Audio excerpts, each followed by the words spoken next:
Assalamualaikum warahmatullahi wabarakatuh. Halo, saya Siti Nuraini Berliana dengan NIM 20221010 dari Prodi PGMI kelas 4A. Nah, jadi hari ini kita akan belajar matematika.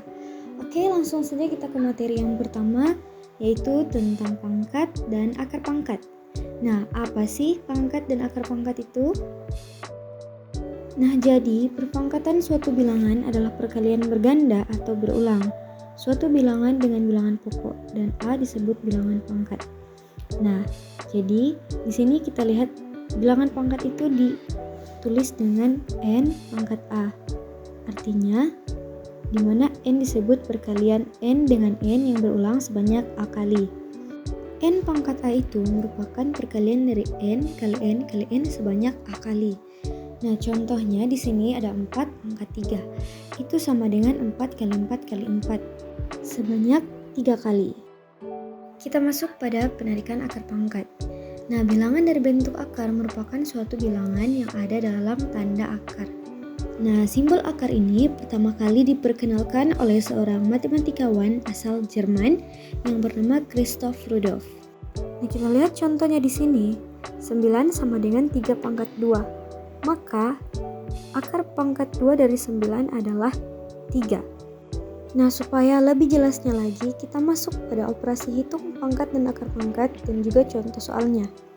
Nah, aturan pengerjaan operasi hitung perpangkatan dan akar pangkat sama dengan aturan pada operasi hitung bilangan bulat. Nah, contohnya, akar 36 kali 49 itu sama dengan akar 36 kali akar 49.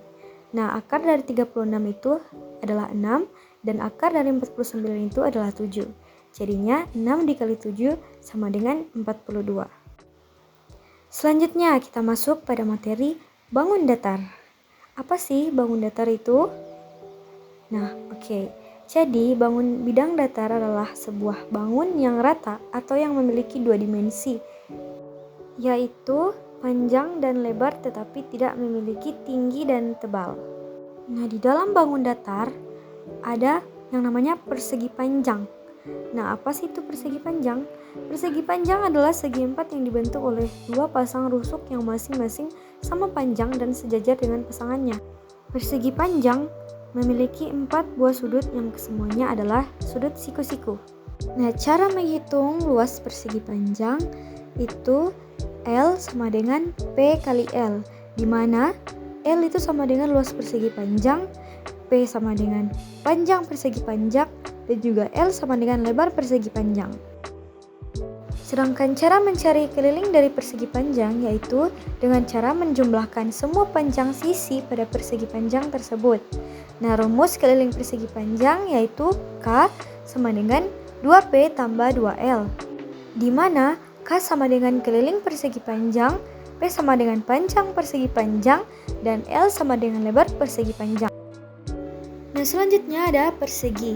Persegi adalah segi empat yang dibentuk oleh 4 buah rusuk yang sama panjang dan memiliki 4 buah sudut yang semuanya adalah sudut siku-siku. Karena persegi memiliki ukuran panjang dan lebar yang sama, yang disebut dengan sisi, maka cara mencari luas persegi yaitu dengan L sama dengan P kali L.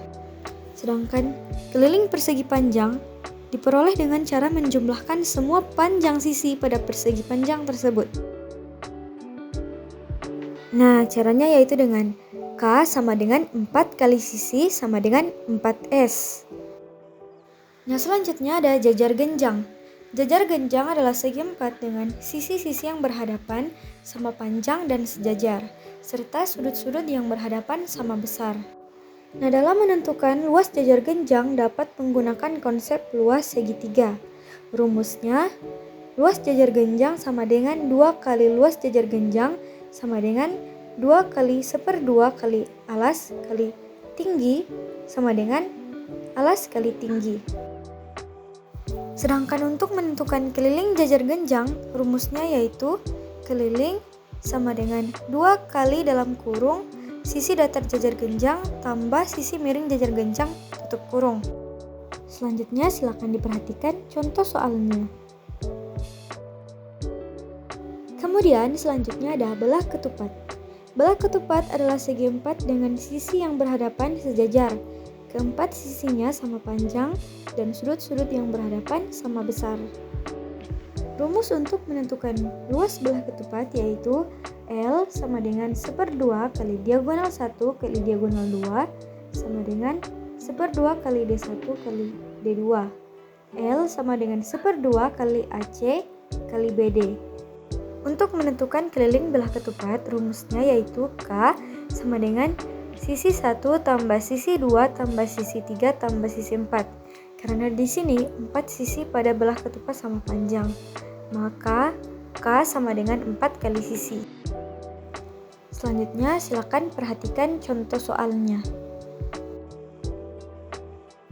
Nah, di dalam bangun datar ada juga yang namanya layang-layang.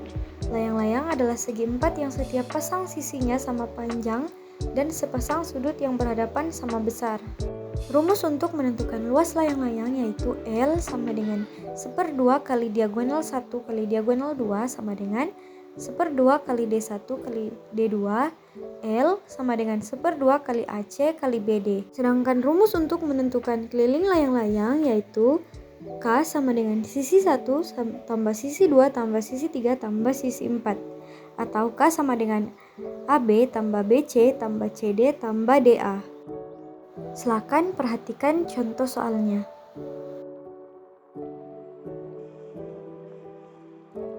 Selanjutnya ada trapesium. Trapesium adalah segi empat yang tersusun oleh 4 buah sisi yaitu sisi sejajar yang tidak sama panjang dengan 2 buah sisi lainnya.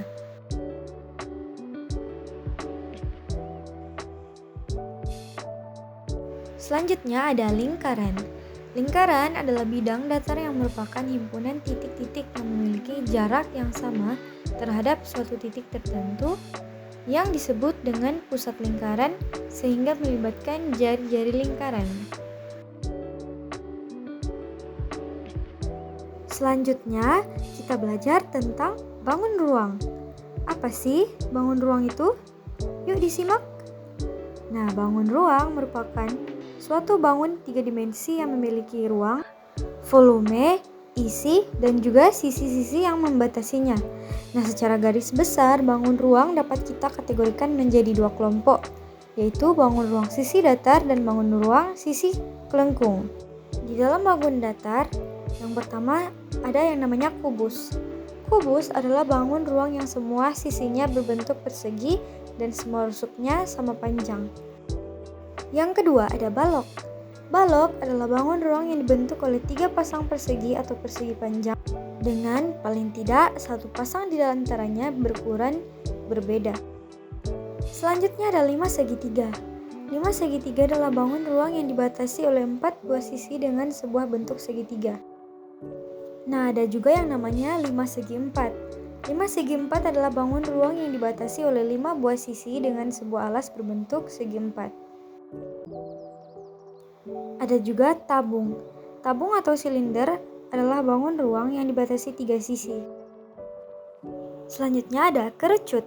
Kerucut adalah bangun ruang yang dibatasi oleh sebuah sisi lengkung dan sebuah sisi alas berbentuk lingkaran. Dengan kata lain, kerucut juga merupakan bangun ruang berbentuk limas yang alasnya berupa lingkaran. Yang terakhir ada bola. Bola adalah bangun ruang sisi lengkung yang dibatasi oleh sebuah sisi berbentuk kulit bola. Bola berasal dari bangun setengah lingkaran yang diputar 1 putaran penuh atau 360 derajat pada garis tengahnya. Materi yang selanjutnya akan kita bahas yaitu mengenai statistika. Apa sih statistika itu? Oke, statistika adalah ilmu yang mempelajari tentang cara-cara mengumpulkan, menyajikan, dan menganalisa data sehingga diperoleh kesimpulan yang benar dan teliti. Yuk kita bahas tentang teknik pengumpulan data. Data adalah suatu keterangan yang diperlukan untuk memecahkan suatu masalah atau mendapat gambaran suatu keadaan.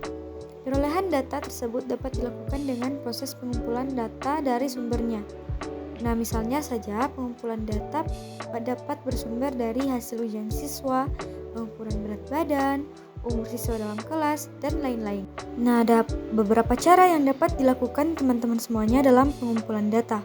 Yang pertama dengan melakukan pengamatan, yang kedua dengan wawancara, yang ketiga dengan membuat suatu polling atau menyebar angket, dan yang keempat dengan menghitung langsung. Nah, yuk kita bahas juga tentang teknik penyajian data. Data yang terkumpul dapat disajikan dalam bentuk tabel, diagram garis, diagram batang, diagram lingkaran, atau diagram gambar. Nah, itu dia pembelajaran kita hari ini tentang pangkat dan akar pangkat, kemudian tentang bangun datar, ada bangun ruang, dan juga statistika.